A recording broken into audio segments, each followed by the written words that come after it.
بسم الله الرحمن الرحيم الحمد لله رب العالمين والصلاة والسلام على رسول الله أما بعد. Brothers and sisters, Assalamu alaikum wa rahmatullahi wa barakatuh. Welcome to our first of our daily lecture series.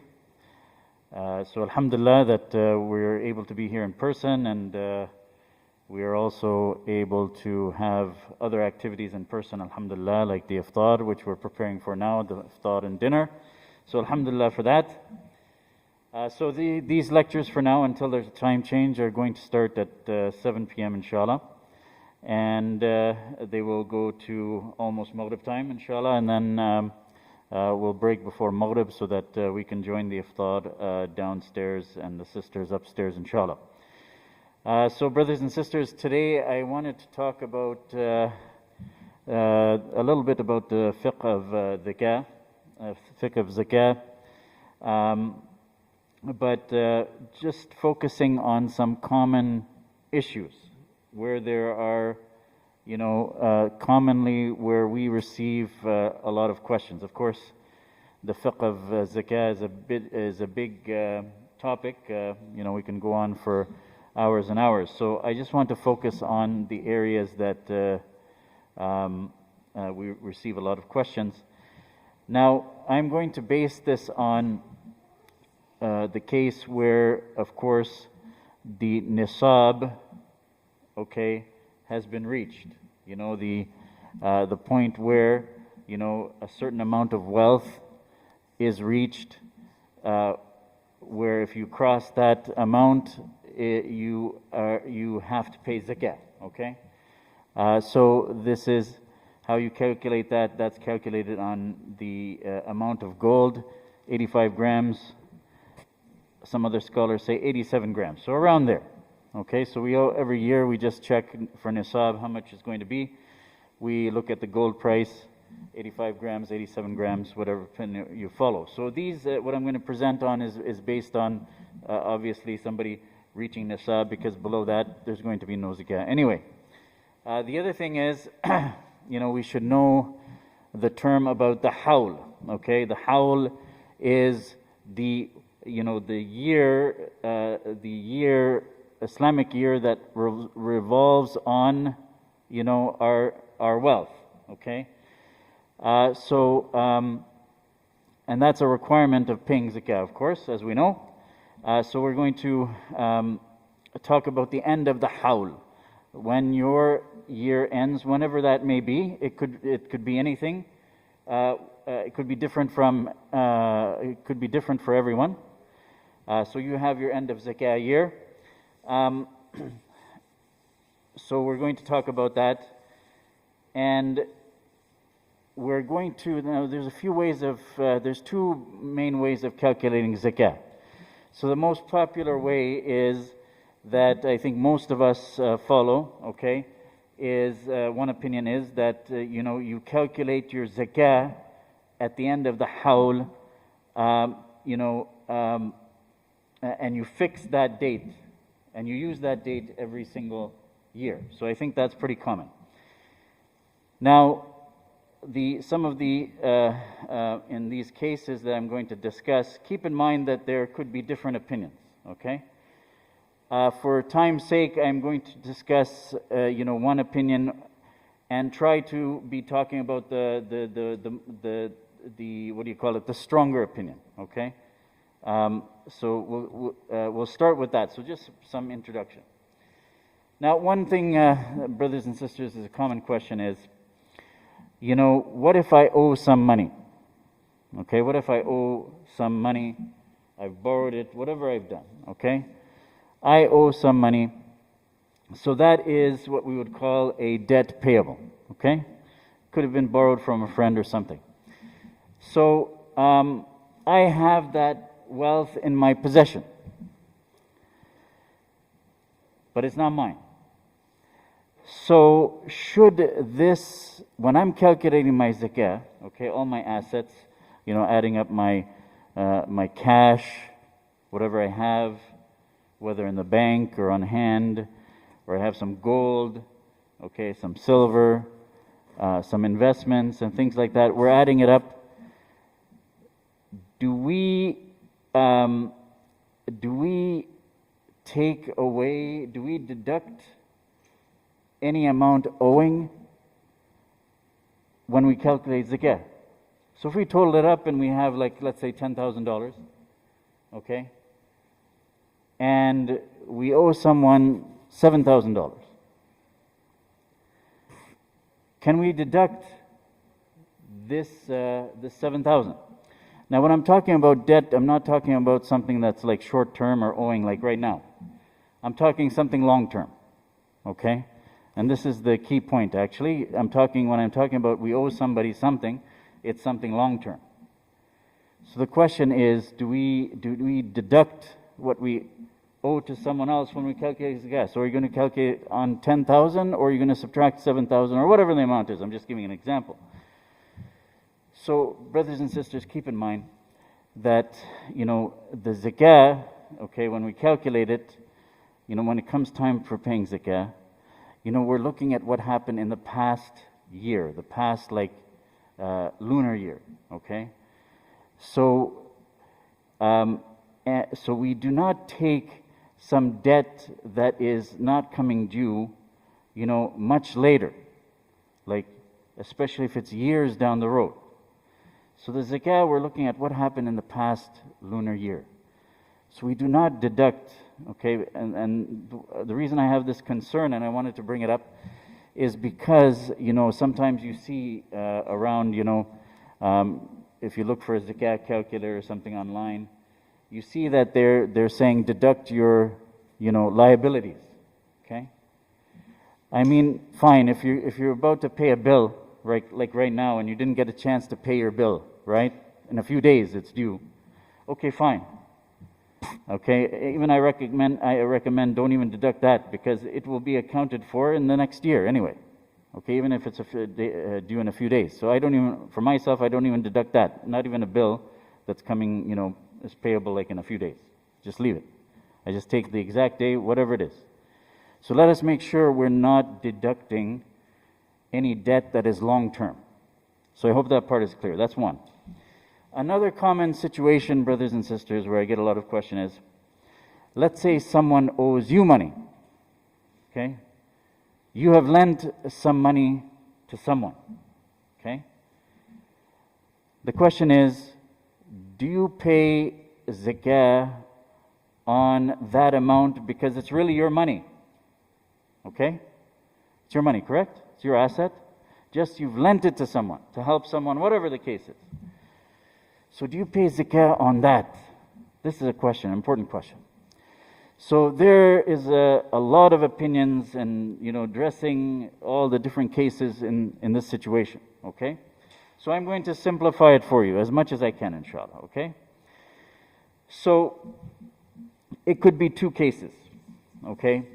That you've lent some money to someone, okay? That, for all intents and purposes, if you really needed to get it back, okay, you could get it back fairly easily, okay? It's like if you demanded it, you could get it back. Okay, so here's one scenario, okay? Maybe it's kind of unlikely because, why would that person need if you can get it back so easily? But I have to cover, the situations. So you have a situation where if you ask for the money, you can get it back. So the books of fiqh, they give an example that, let's say the person that borrowed is actually a rich person. But really what they're talking about is, can you get the money easily or not? Okay? Now I'll give you an analogy. Isn't that like, your own money sitting in the bank? That money in the bank, you don't have it in your hand, but if you go and requested the money, you would get it. Okay? So just to simplify and make things easy, because, fiqh of zakah is quite complex, think of it that way. Okay? That if you are able to get this money that you lent back very easily, okay, it's almost like having it at the bank, right?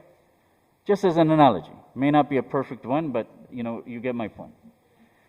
So, would you pay zakah then? Of course you would pay zakah in that case. because you can get it back very easily. Okay, if you pay on wherever your money is that you can get back easily, like a bank is using as an analogy, then you pay zakah on that money. Okay, because it can be in your possession if you want it to be just by a request. Okay, is that clear?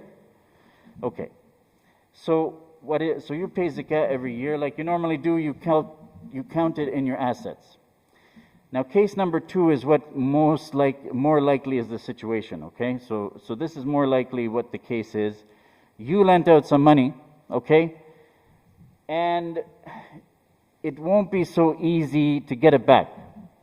So the books of fiqh, they talk about, you gave it to a poor person, somebody in need, okay? Somebody who has a problem, okay? Or whatever. But really what the crux of the matter is that whether you can get your money back readily or not, okay?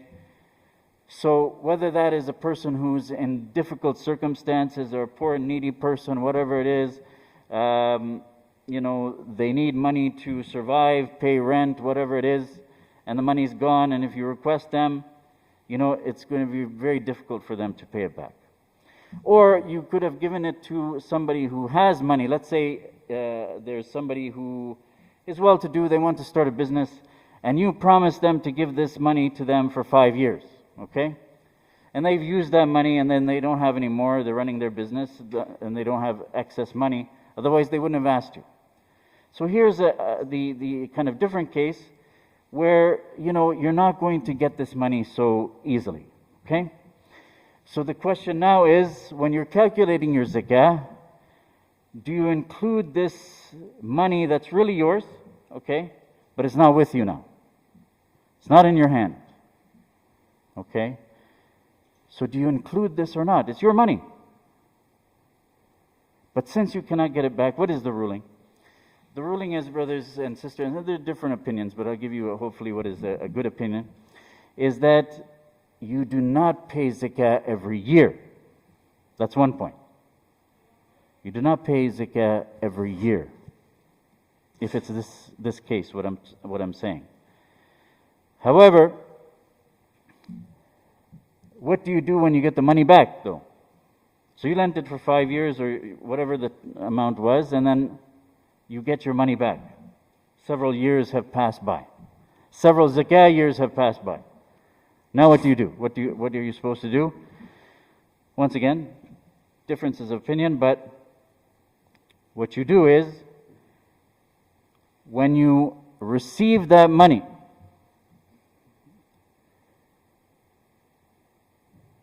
whenever you receive that money, whatever time of the year you receive that money, you pay zakah immediately. Immediately. So you are not going to wait till the end of your hawl. Is that clear? Right? You would say, okay, well, my zakah, okay, I got it midway through my zakah year, okay?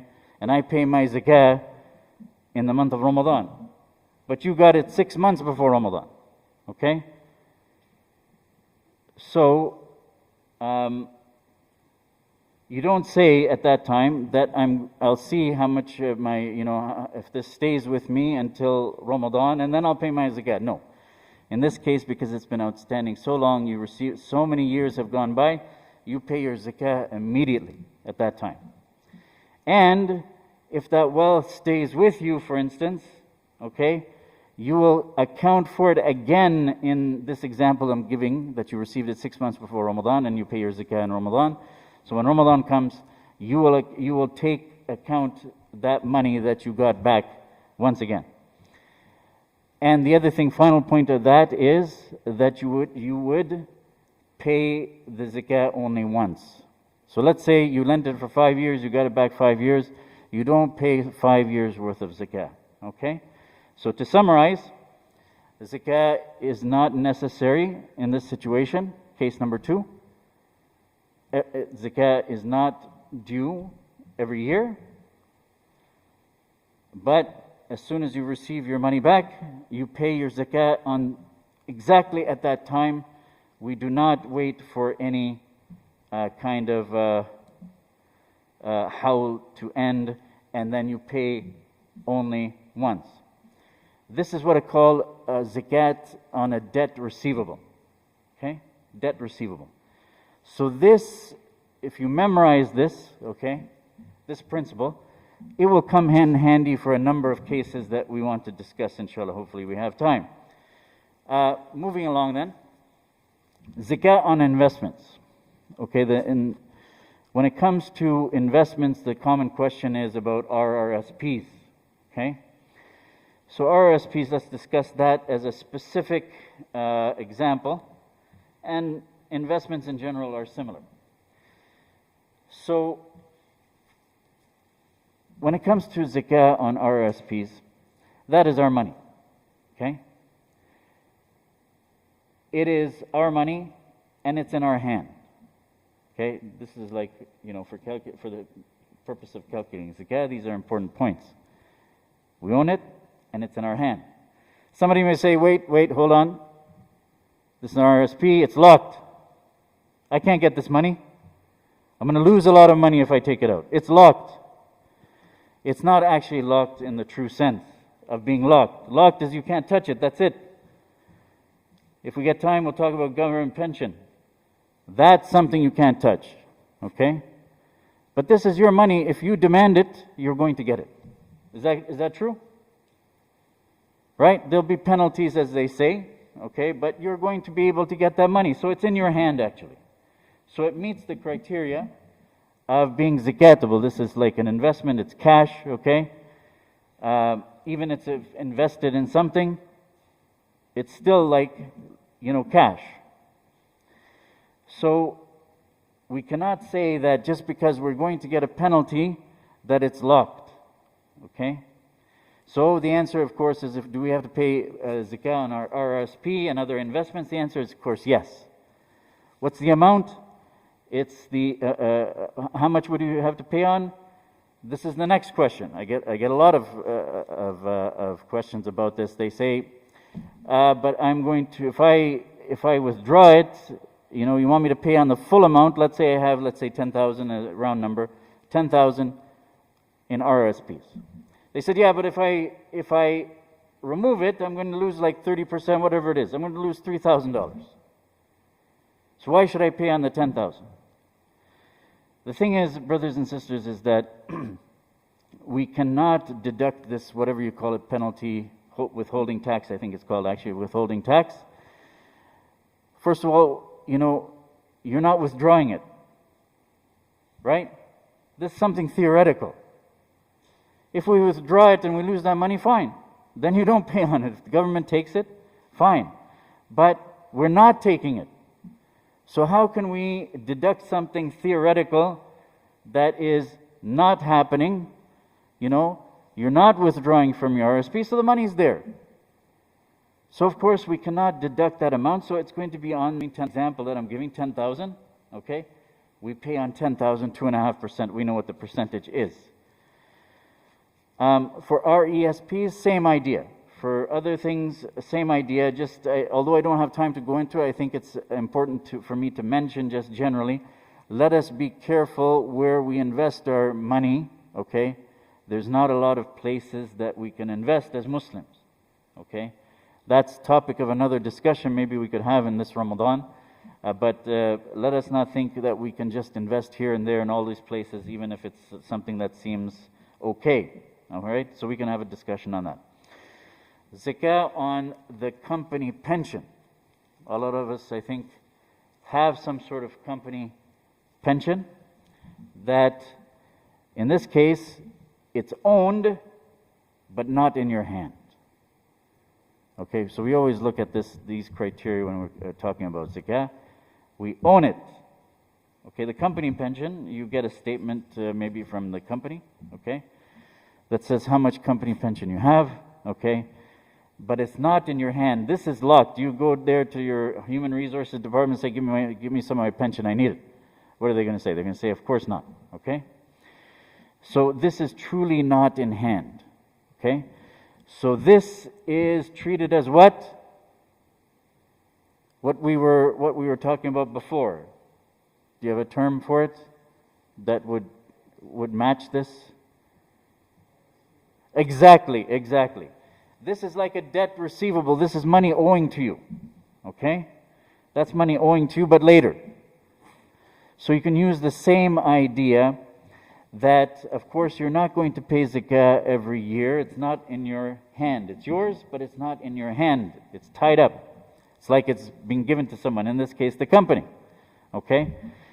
So, however, we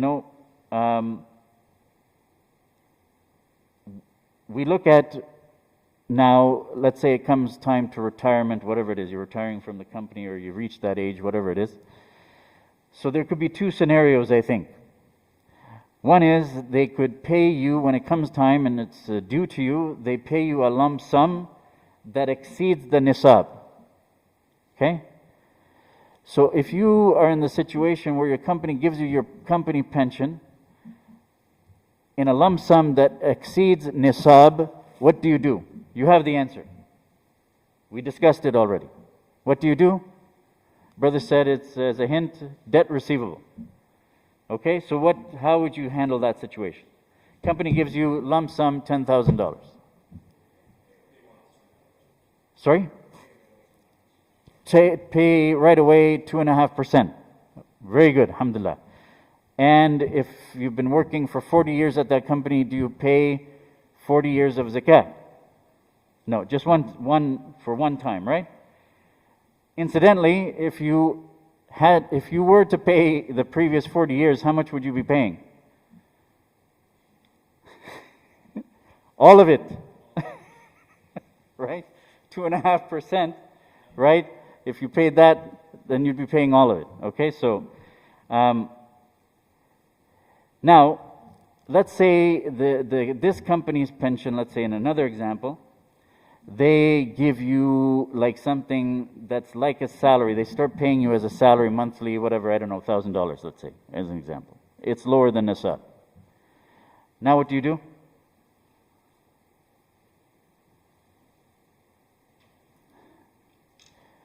Now it's just like you're getting a salary. Just like your regular job, like when you're working. The money is coming in every month, right? Maybe it's less now, okay? It's a kind of like a retirement payout. But it's like you're just like your salary when you're working. You're adding it to it's coming into your account, okay?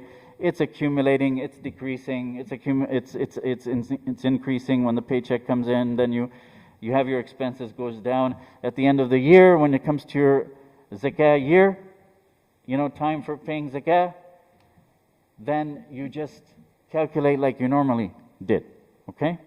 But in the first case, if it's a big lump sum over nisab, then you, as the brothers said correctly, you pay immediately. Do not wait for the end of your hawl, and just one time. Okay, so use that now. If you zakah on debt receivable, you can use it in a number of situations. Okay, just quickly, I'll go through government pension. This one's easy, basically. That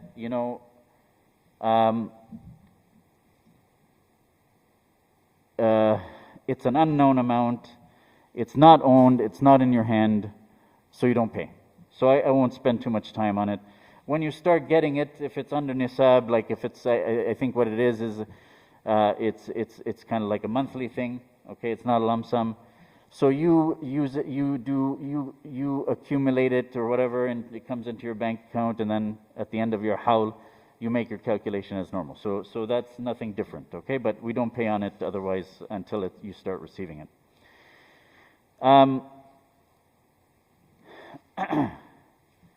How about mahr?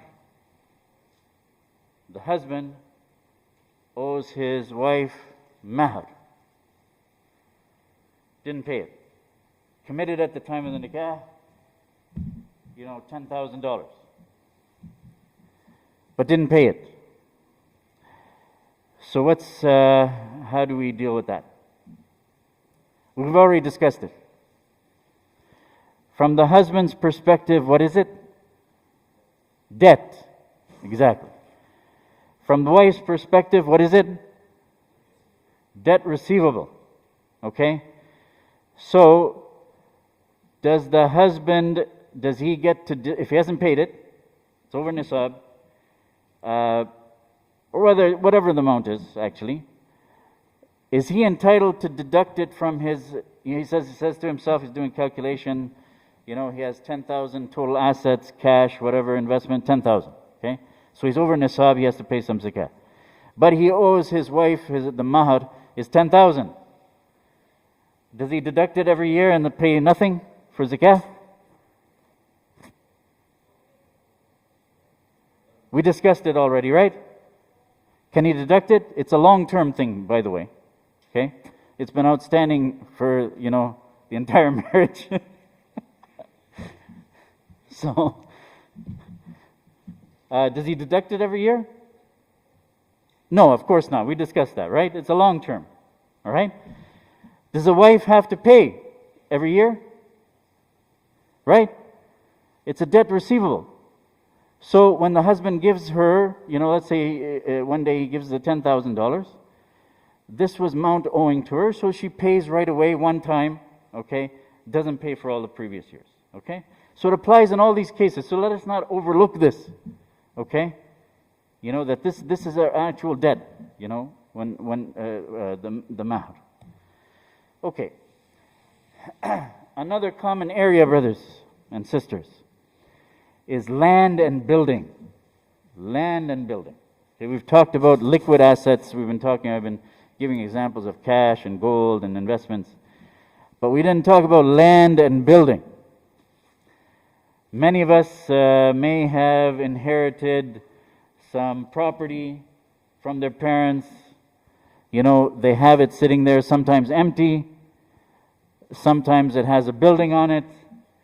It was in the family. They got their portion inherited from their father. Even somebody may be living there paying rent. What do you do with all this? Okay? How do you deal with this situation? Very common question. So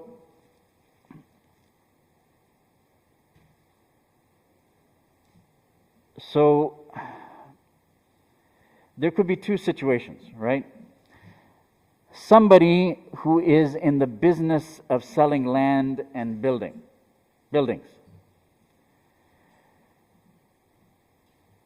This is somebody who actually that's their business. They're buying, they're selling, they're buying, they're selling, they're buying, selling. Their situation is that this, whatever land or building they're buying and selling, this is merchandise for them. This is inventory for them. They have to pay zakah just like they would pay, a businessman pays on their merchandise, like a shopkeeper, okay? Pays on their merchandise, calculates how much is the value of their merchandise. And by the way, I don't know if I mentioned, RSPs, investments, you go with the current market value, not what you bought it at. The current market value at the time of paying zakah, okay? So here the same, whether they're selling land or building or whatever it might be, inventory is zakatable for them. However, most of us, I think almost maybe everyone here might be in the situation where, yes, they could have some land sitting, some building sitting, and they may even be sitting on it for a profit, okay? They're waiting for, good price, and they're going to sell it for a profit. They may have an investment property. So is that the same case as being a businessman or like a merchandiser in land and building? No, it's not. It's not something they do on a regular basis. So even you have something sitting, let's say, even here or another country, and you're waiting for a good price to sell, that does not make you a businessman, so that's not your inventory. Is that clear? Any question there? Okay. So we're talking about, what is most likely for us is, we have some extra property somewhere, bought, inherited, whatever it is. And you want to know, do I pay zakah on the value of this land, the current market value, or even the value bought it at? So, the answer to this, inshallah, is that zakah is not due every year. Okay? And it's similar to the case of debt receivable, that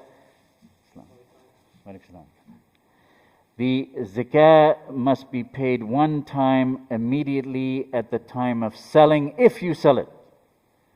If you sell it, okay? So the hawl, you cannot wait for the end of your hawl. Whenever you sell it, you have to pay zakah. And do you pay for previous years? No, right? Imagine what would happen if you had to pay, every year on your land, whatever the value is. If 40 years go by, what happens? It's the full value of the land. Okay? So when you sell it, and receive the money, because that will be the market value at that time, whether it's at the hawl or not at the hawl, throughout the year, any time, you are going to pay zakah at that time of selling. Okay?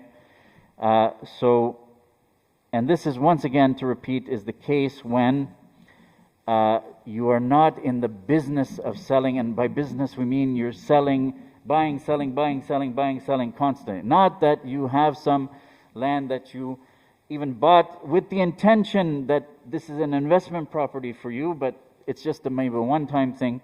You would fall into the category, as I said, that you would pay zakah when you sell it.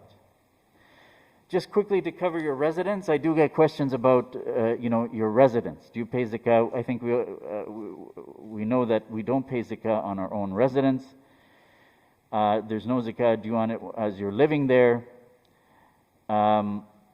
If you sell your own home, because it was your residence, it wasn't some sort of investment property or some other property. Even when you sell, you do not pay zakah. Okay? But let's say you don't use that money. It sits there. You decide to rent. Okay? So you have all this big sum of money sitting there. When your hawl comes, of course, if it's still sitting there, you'll pay zakah. Okay, inshallah. A few other issues, questions that come up commonly. Paying zakah in advance.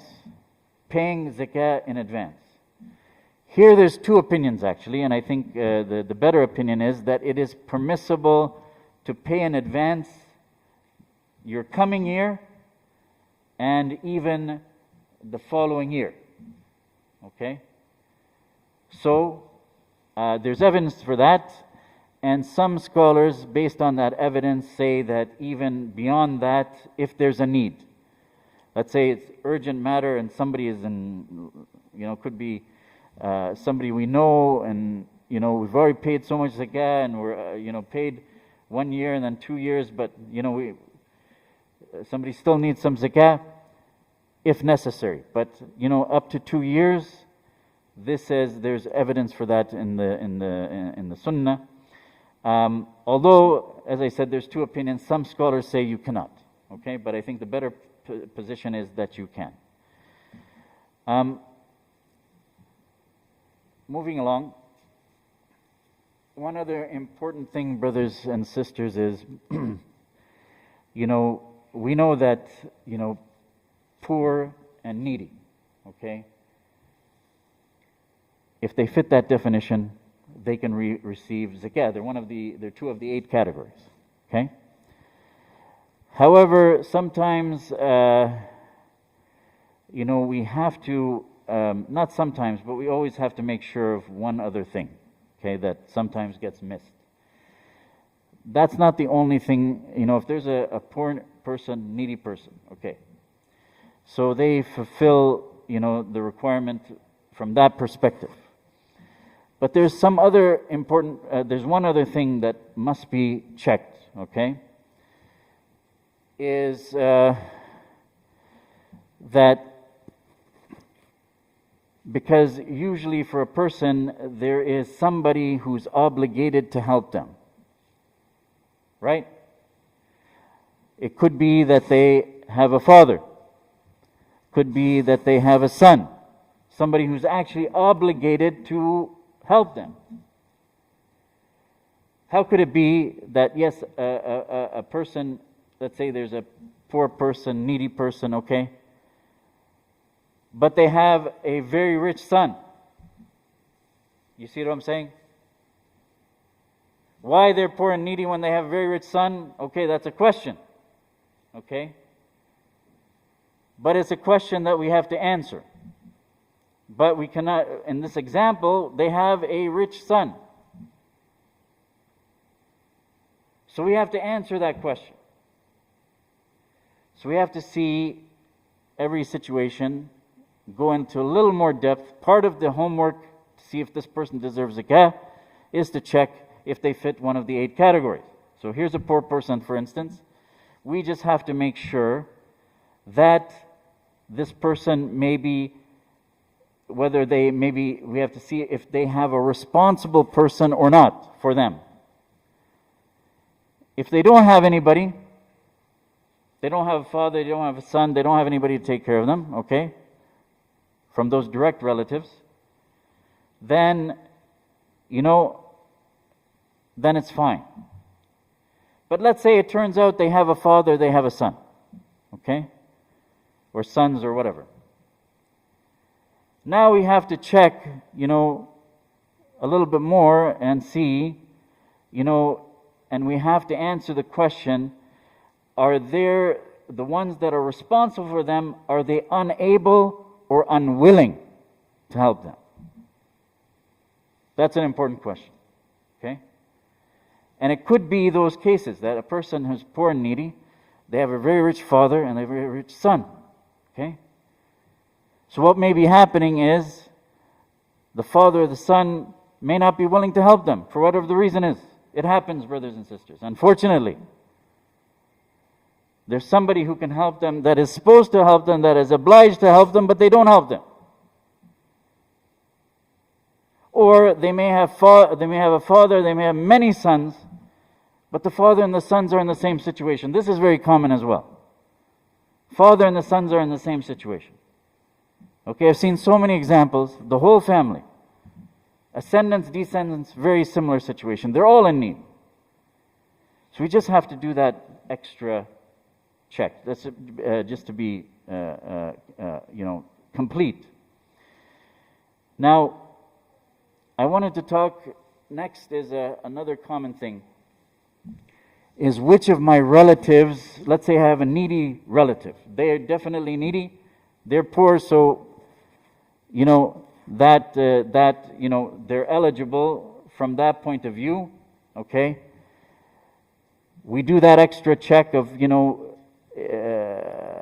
their relatives who's obliged to take care of them. But let me state the principle, that if it's for us, want to help our relatives, okay, we cannot give zakah to any ascendant or descendant. This is the principle, just to make it easy for you. So one of the purposes here of these kind of lectures and programs is to take hopefully some things that are very sometimes in depth and not so easy to study, and try to make them easy. Okay, so that's what we're trying to do. So the principle, if you know the principles, then you can answer all these questions. You don't have to memorize this relative I can give, this one I don't give, this one I can give. Just memorize this principle. Any ascendant and any descendant we cannot give. Whatever their situation, even they're poor, they're needy, whatever it is, we cannot give our zakah. Why? Because it's our obligation to help our ascendants and our descendants. Okay? So we cannot take one obligation of zakah to fulfill another obligation. Right? Cannot take zakah as an obligation, we cannot use zakah to fulfill another obligation. Otherwise, that's what we were doing. Husband would give his wife zakah. Impossible. He is obligated to take care of her, financially and all other aspects. So cannot use fulfill his zakah obligation, because then it's it's a problem, of course. So by ascendants I mean parents, grandparents, great-grandparents, for example. And descendants, I mean children, grandchildren, great-grandchildren. Okay, so they are not eligible for zakah. Even they could be in a difficult situation, but we will help them, of course, inshallah. We'll help them, but we cannot help them with zakah. That's all we're saying. We can give them sadaqah, we can give them, other funds, but it cannot be zakah. A special case is, can we give to our brothers and sisters? So using the same principle, brothers and sisters are not ascendants and descendants, okay? But there's two opinions on this. This is kind of a special case. There's ikhtilaf between the scholars in this case, but the better opinion is that it is permissible to give zakah to brothers and sisters. But keep in mind, you might hear, and this is where sometimes maybe there could lead to some confusion. You ask somebody else and they say, no, you can't. That's because there's two opinions on it. So some may be following one opinion. So what am I trying to do? I'm trying to give you what I understand to be the better of the two opinions. So the better of the two opinions, you can give zakat to your brothers and sisters. But of course, the other condition is that they actually qualify for zakah, that they're, poor, needy, or what have you, okay? Now, just quickly, I don't know if I can cover these. They're actually quite important, these few points. Maybe I could take it up in another session. 5 minutes? Okay, actually, these zakah matters, actually, maybe I will take up in another session, inshallah, in maybe a few days, because tomorrow is Sheikh Rifat joining us.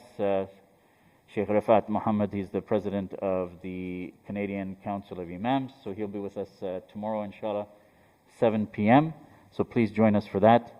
When there may be a few days during the week, I'll take up some important cases, questions of zakah. One of them is very important to explain, is if you donate your zakah and take an income tax receipt, what are you supposed to do? You get some money back and it's mixed up with all your other donations. What are you supposed to do? Okay? The quick answer is we cannot keep it. We cannot keep it. Okay, so we'll discuss why, inshallah, in a few days. We'll try to send out an email about that. So, brothers, you can, inshallah, I'll stop here so you have enough time to go down, because we're not having iftar here, so please don't bring any food or anything in here. Please, if you can proceed downstairs, inshallah. You can have the iftar downstairs, come back, you can come back up for Maghrib, inshallah. And then the dinner will be after Maghrib. Jazakumullah khairan. Sorry I don't have time for questions, but if you have any questions, you can send them to admin@masjidfarooq.com, inshallah. I'll try to take them up. Jazakumullah khairan for your time and attention. Assalamu alaikum wa rahmatullahi wa barakatuh. Really 5 minutes?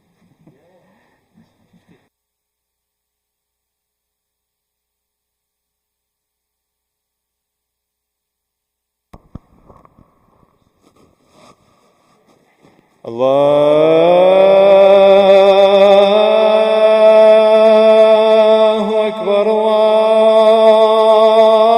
Allahu Akbar, Allahu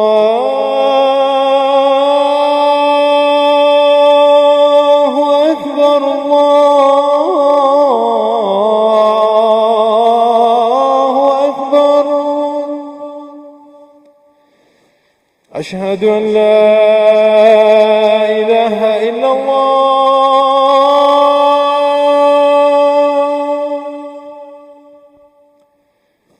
أشهد أن لا إله إلا الله.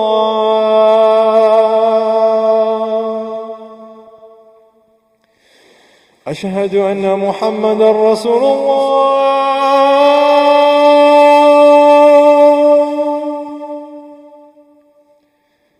أشهد أن محمدا رسول الله.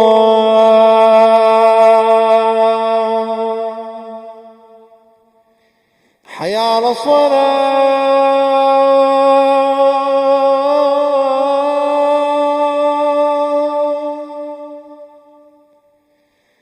حي على الصلاة.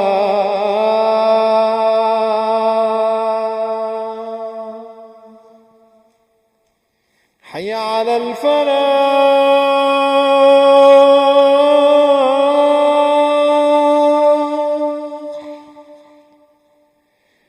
حي على الفلاح